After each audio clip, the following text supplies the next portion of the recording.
안녕하세요. 순환기내과 김영철 박사입니다. 여러분, 식사 후 30분.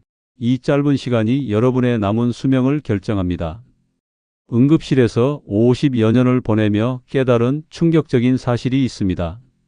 심장마비, 뇌졸중, 식도암, 이 모두가 바로 식사 직후 잘못된 이행동 때문에 시작된다는 것입니다.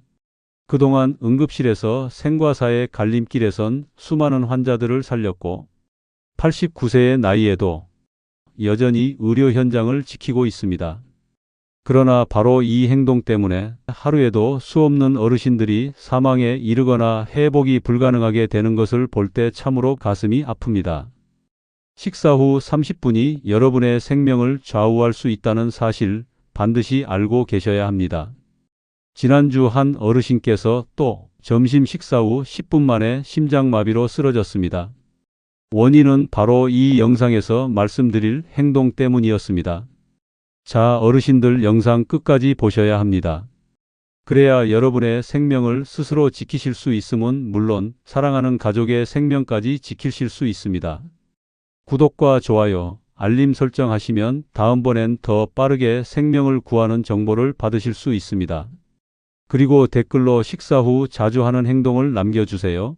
제가 직접 여러분의 건강을 위해 답변 드리겠습니다. 자, 그럼 바로 시작하겠습니다. 여러분, 오늘 아침 식사는 맛있게 드셨나요? 우리가 식사를 하면 우리 몸에서는 식후 혈류 재분배라는 중요한 현상이 일어납니다.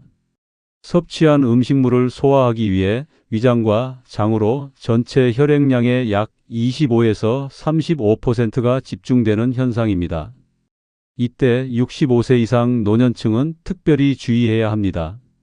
노화로 인해 혈관 탄력성이 저하된 상태에서 소화기관으로 혈류가 집중되면 상대적으로 심장과 뇌로 가는 혈액이 부족해집니다.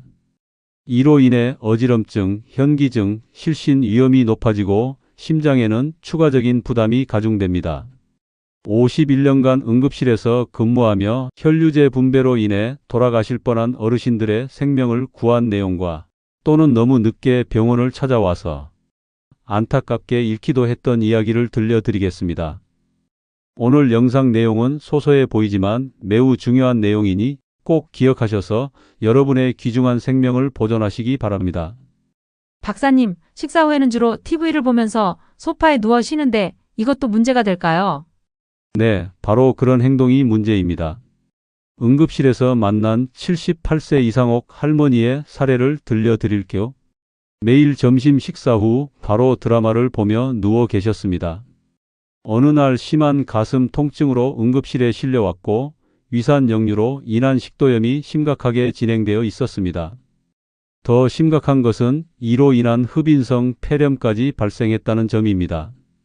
조사 결과 노인의 경우 식후 30분 이내에 눕는 습관이 있는 그룹은 그렇지 않은 그룹에 비해 위식도 역류질환 발생률이 4.2배 높았습니다. 더 충격적인 것은 지속적인 위산 역류가 식도암의 전 단계로 진행될 확률이 일반인보다 8배 높다는 점입니다. 제 51년 응급실 경험에서 볼 때 특히 노년기에는 식도 점막의 재생 능력이 저하되어 이 위험이 더욱 커지므로 식사 후 최소 30분, 가능하면 1시간은 눕지 마세요. 두 번째 이야기는 격렬한 운동이나 집안일은 심장을 폭발시킬 위험이 있다는 내용입니다. 82세 박명수 할아버지의 경우 매일 점심 식사 후 바로 아파트 계단을 오르내리는 운동을 하셨습니다. 어느 날 계단에서 심장마비로 쓰러졌고 다행히 이웃의 빠른 신고로 살아나셨지만 심각한 후유증이 남았습니다. 식사 후 우리 몸에서는 식후 혈류 재분배라는 현상이 일어납니다. 이는 식사 후 혈액의 약 25에서 35%가 소화를 위해 위장관으로 몰리는 현상입니다. 이 연구는 식후 30분 이내에 격렬한 활동을 하면 심장 부담이 최대 72%까지 증가한다는 충격적인 결과를 보여줬습니다. 제가 일본 도쿄 노인의학연구소와 함께 공동 연구한 결과 70세 이상 노인 중 식사 직후 격렬한 활동을 하는 그룹은 그렇지 않은 그룹에 비해 심혈관 질환 발생률이 3.7배 높았습니다. 특히 고혈압이나 당뇨가 있는 노인에게서는 이 위험이 5.2배까지 증가했습니다. 그리고 그 이후 제가 서울대학교 병원 심장내과에서 근무할 당시 식후 활동과 관련된 심장마비 환자의 임상 데이터를 분석한 적이 있습니다. 놀랍게도 65세 이상 심장마비 환자의 약 31%가 식사 후 30분 이내에 격렬한 활동 중 발생했습니다. 격렬한 활동을 하면 심장에 무리가 가고 특히 노년층은 혈관 탄력성이 떨어져 심장마비나 뇌졸중의 위험이 급격히 높아집니다. 식사 후 30분은 절대 무리한 활동을 피하세요. 식사 후 30분 이내 목욕이나 사우나는 어떨까요? 그것은 저혈압 쇼크에 의한 사망의 위험이 있습니다. 75세 김영순 할머니는 매주 목요일 점심을 드신 후 바로 목욕탕에 가셨습니다. 어느 날 온탕에서 현기증을 일으켰고 저혈압성 쇼크로 병원에 실려 오셨습니다. 식사 후 40도씨 이상의 고온에 노출되면 말초 혈관이 확장되면서 혈압이 급격히 떨어질 수 있습니다. 특히 65세 이상 노인에게서는 이러한 혈압 강화가 더욱 두드러졌고 회복 시간도 2배 이상 길었습니다. 제가 연세대학교 의대에서 노인의학을 연구할 때 온열 유발성 저혈압에 관한 연구 논문을 발표한 적이 있습니다. 70세 이상 노인이 식사 직후 온탕에 들어갈 경우 뇌 혈류량이 최대 43%까지 감소한다는 것입니다. 이는 일시적인 뇌로 가는 혈액 공급 부족 상태를 유발할 수 있으며 이것이 바로 어지러움, 실신으로 인한 뇌진탕을 일으킬 수도 있게 됩니다. 식후 30분 이내 목욕이나 사우나를 즐기는 노인 그룹에서 저혈압성 쇼크 발생률이 일반 노인 그룹보다 5.7배 높다는 충격적인 통계가 나왔습니다. 식사 후 높은 온도에 노출되면 소화를 위해 위장으로 가야 할 혈액이 체온 조절을 위해 피부로 분산됩니다. 이로 인해 소화 장애가 발생하고 뇌로 가는 혈액량도 줄어 어지럼증, 실신, 심한 경우 뇌졸중까지 일으킬 수 있습니다. 제 51년 의료 경험에서 이러한 사례로 인한 응급 상황을 수백 건 목격했습니다. 식사 후 최소 1시간은 목욕이나 사우나를 피하세요. 이 세 가지 행동은 단순히 불편함을 넘어 여러분의 생명을 위협할 수 있습니다. 이러한 많은 비극적 사례들이 이 단순한 원칙들을 지키지 않아 발생했습니다. 여기까지 보셨다면 절반은 성공입니다. 하지만 진짜 중요한 것은 식사 후 반드시 해야 할 습관입니다. 지금부터 알려드릴 내용이 여러분의 생명을 지킬 수 있습니다. 영상을 끝까지 시청하시고 아직 구독하지 않으셨다면 지금 바로 구독 버튼을 눌러주세요. 여러분의 한 번의 클릭이 소중한 가족의 생명을 구할 수 있습니다. 그렇다면 박사님, 식사 후 30분 동안 가장 좋은 활동은 무엇인가요? 식사 후 30분은 여러분의 건강을 지켜줄 골든타임입니다. 이 시간을 어떻게 보내느냐에 따라 여러분의 건강이 좌우됩니다. 제 환자 중 84세 정민호 어르신은 당뇨와 고혈압으로 고생하셨습니다. 그에게 식사 후 10분간 천천히 걷기를 권했고 6개월 후 그의 혈당 수치는 놀랍게 안정되었습니다. 현재는 약물 복용량도 절반으로 줄었습니다. 미국 당뇨병 협회 ADA 연구에 따르면 식사 후 10에서 15분의 가벼운 걷기만으로도 식후 혈당 스파이크를 최대 50%까지 감소시킬 수 있습니다. 65세 이상 당뇨 환자들은 이 습관으로 약물 의존도가 37% 감소했습니다. 식사 후 10에서 15분만 천천히 걸으세요. 굳이 밖에 나가지 않아도 됩니다. 거실을 천천히 걷거나 아파트 복도를 오가는 것만으로도 충분합니다. 이것이 약물보다 더 효과적인 혈당 관리법입니다. 73세 이미영 씨는 15년간 소화불량으로 고생했습니다. 그녀에게 식사 후 25분간 등을 똑바로 펴고 앉아 있기를 권했고 단 이 습관만으로 소화불량이 크게 개선되었습니다. 스탠포드 의대 연구에 따르면 바른 자세로 앉아 있는 그룹은 위 배출 시간이 31% 단축되고 소화효소 활성도가 27% 높아졌습니다. 65세 이상에서는 그 효과가 젊은 층보다 1.8배 더 컸습니다. 단 이 습관만으로 소화 불량이 크게 개선되었습니다. 허리를 곧게 펴고 약간 왼쪽으로 기대어 앉는 것이 가장 이상적입니다. 이 자세는 위의 해부학적 위치, 우리 몸의 왼쪽 상복부를 고려한 것으로 위산 역류를 43% 감소시킵니다. 소화제 먹기 전에 먼저 자세부터 교정하세요. 79세 박순자 할머니는 만성 변비로 고생하셨습니다. 그분에게 식사 후 생강차를 마시도록 권했더니 장 운동이 활발해져 변비 증상이 크게 개선되었습니다. 따뜻한 차는 위장관 운동성을 28% 증가시키고 특히 생강이나 페퍼민트 성분은 그 효과를 41%까지 높입니다. 카페인이 든 차는 이뇨작용으로 탈수를 유발할 수 있어 피하세요. 하루 3번, 식후 한 잔의 차가 여러분의 소화기 건강을 지킵니다.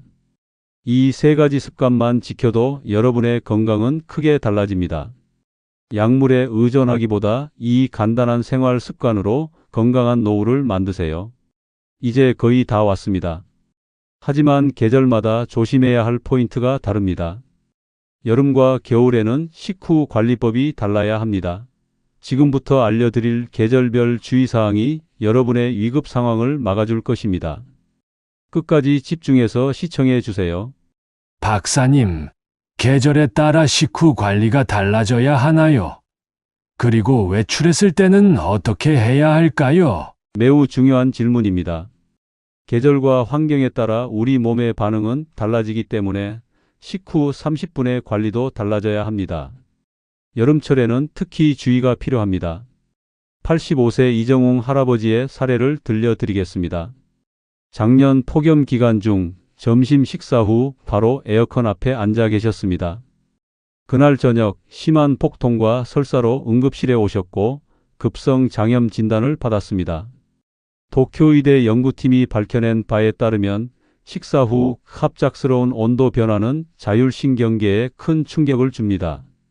60세 이상 노인이 식후 30분 이내에 5 이상의 온도 변화를 경험하면 위장관 경련 발생 확률이 일반인보다 2.7배 높아진다고 합니다. 더구나 식후 에어컨 바람을 직접 쏘인 노인들은 소화장애가 42%나 증가했습니다. 여름철에는 식사 후 에어컨 바람을 직접 쏘이지 마시고 실내외 온도 차이는 5 이하로 유지하세요. 또한 미지근한 물을 소량씩 나누어 마시는 것이 위장관 운동을 안정시키는 데 도움이 됩니다. 겨울철에는 또 다른 위험이 도사리고 있습니다. 76세 김철수 할아버지는 겨울철 점심 식사 후 바로 추운 바깥으로 나가 눈을 치우다가 심장마비로 쓰러졌습니다. 다행히 빠른 조치로 생명은 건졌지만 이후 심장 기능이 크게 저하되었습니다. 노인의학 전문지에 발표된 연구에 따르면 식사 후 30분 이내에 15 이상 낮은 환경으로 이동할 경우 혈관 수축이 급격히 일어나 혈압이 평균 35mmHg까지 상승할 수 있다고 합니다. 70세 이상 노인은 이로 인한 심장 부담이 젊은 성인의 3배에 달한다는 충격적인 사실도 있습니다. 겨울철에는 식사 후 갑자기 추운 환경에 노출되면 혈관이 급격히 수축하며 혈압이 상승합니다. 이는 심장에 큰 부담을 주게 됩니다. 식사 후 최소 30분은 따뜻한 실내에 머물고 외출해야 한다면 충분히 몸을 따뜻하게 감싼 후 나가세요. 특히 목과 머리 부분의 보온이 중요합니다. 이 부위의 급격한 냉각은 자율신경계에 직접적인 영향을 미쳐 심혈관 반응을 더욱 악화시킬 수 있기 때문입니다. 제가 서울대병원에서 근무할 당시 겨울철 심장마비 환자의 27%가 식사 후 1시간 이내에 추운 환경에 노출된 경우였습니다. 이런 위험은 특히 고혈압, 당뇨, 심장질환을 앓고 계신 분들에게 더 높습니다. 식사 후 겨울철 외출을 피할 수 없다면 가급적 처방받은 심장약을 미리 복용하고 양말을 두껍게 신고 체온을 유지할 수 있는 모든 조치를 취하시길 권합니다. 외출 시에도 식사 후 주의가 필요합니다. 77세 박영희 할머니는 외식 후 바로 지하철을 타고 귀가하던 중 심한 어지럼증과 구토를 경험했습니다. 다행히 근처에 있던 의료인의 도움으로 위기를 넘겼지만 이는 식후 진동과 움직임으로 인한 전정기관 자극이 원인이었습니다. 외출 중 식사를 하셨다면 가능하면 식사 장소에서 20에서 30분 정도 휴식한 후 이동하세요. 소화제와 평소 복용 중인 약은 항상 휴대하시고 대중교통 이용 시에는 흔들림이 적은 자리를 선택하는 것이 좋습니다. 또한 외출 시에는 식사 장소 선택도 중요합니다. 저는 환자들에게 항상 깨끗하고 신뢰할 수 있는 식당을 선택하라고 권합니다. 식중독 위험은 노년층에게 더 심각하기 때문입니다. 외식 후 2-3시간 이내에 복통, 설사, 구토 등의 증상이 나타나면 즉시 의료기관을 찾으세요. 특히 여행 중일 때는 더욱 주의해야 합니다. 낯선 환경에서는 몸이 더 예민하게 반응하기 때문입니다.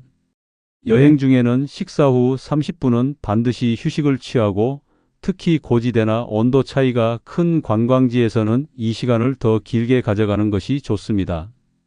제 51년 의료 경험상 계절과 장소에 관계없이 식후 30분은 반드시 안전시간으로 설정하셔야 합니다. 이 30분의 관리가 여러분의 생명을 지키는 방패가 될 것입니다. 그렇다면 혼자 계신 분들은 어떻게 해야 할까요? 식사 후 갑자기 쓰러져도 도움을 요청할 사람이 없는 분들을 위한 특별한 조언이 필요합니다. 지금부터는 혼자 사시는 어르신들을 위한 생존 지침을 알려드리겠습니다. 혼자 살고 계신다면 절대 놓치지 마세요. 이 정보가 여러분의 생명을 구할 수도 있습니다. 박사님, 저는 혼자 살고 있는 68세 노인인데요. 식사 후에 특별히 더 주의해야 할 점이 있을까요? 갑자기 몸이 안 좋아져도 도와줄 사람이 없어서 걱정됩니다. 좋은 질문입니다. 혼자 사시는 어르신들께 특별히 당부드리고 싶은 말씀이 있습니다. 응급실에서 만난 많은 독거노인분들의 사례를 통해 혼자 계실 때 더욱 주의해야 할 점들을 알려드리겠습니다. 첫째, 식사 후 30분은 안전시간으로 반드시 설정하세요. 81세 홀로 사시는 이명자 할머니는 식사 후 안전시간을 철저히 지키셨습니다. 이 시간에는 텔레비전이나 라디오를 켜두고 편안한 의자에 앉아 휴식을 취하며 가족이나 이웃에게 간단한 전화 한 통을 하는 습관을 들였습니다. 이 습관 덕분에 그녀는 한 번은 식사 후 느낀 가슴 통증을 통화 중이던 이웃에게 알릴 수 있었고 빠른 조치로 심각한 상황을 면했습니다. 혼자 계신다면 식사 후 30분은 절대 샤워나 목욕을 하지 마시고 높은 곳에 오르는 활동도 피하세요. 이 시간에 무슨 일이 생기면 도움을 요청하기 어려울 수 있기 때문입니다. 식사 후 30분은 꼭 앉아서 휴식을 취하시고 가능한 누군가와 전화나 문자로 연락하는 습관을 들이세요. 둘째, 비상 연락망을 식탁 근처에 두세요. 76세 황정호 할아버지의 현명한 방법을 소개해 드립니다. 그는 식탁 바로 옆에 큰 글씨로 적은 비상 연락처와 자신의 간단한 건강 정보 복용 중인 약물, 알레르기 정보 등을 붙여두었습니다. 어느 날 식사 중 갑자기 혈압이 오르며 현기증을 느꼈을 때 그는 바로 이웃에게 연락할 수 있었고 적절한 조치를 받았습니다. 비상 연락처는 A사 용지에 굵은 글씨로 크게 적어서 어지러운 상황에서도 쉽게 볼 수 있도록 하세요. 가까운 이웃, 자주 연락하는 가족, 담당 의사, 그리고 119를 포함시키는 것이 좋습니다. 가능하다면 식탁 위치에서 바로 보이는 벽면에 부착해 두세요. 이것이 위급 상황에서 여러분의 생명을 구할 수 있습니다. 셋째, 식사 알림이를 적극 활용하세요. 79세 김순애 할머니의 지혜를 배워보세요. 그녀는 매 식사 전후로 가족이나 이웃에게 짧은 문자를 보내는 습관을 들였습니다. 지금 점심 먹어요. 식사 잘 마쳤어요. 라는 간단한 메시지였지만 이것이 그녀의 안전망이 되었습니다.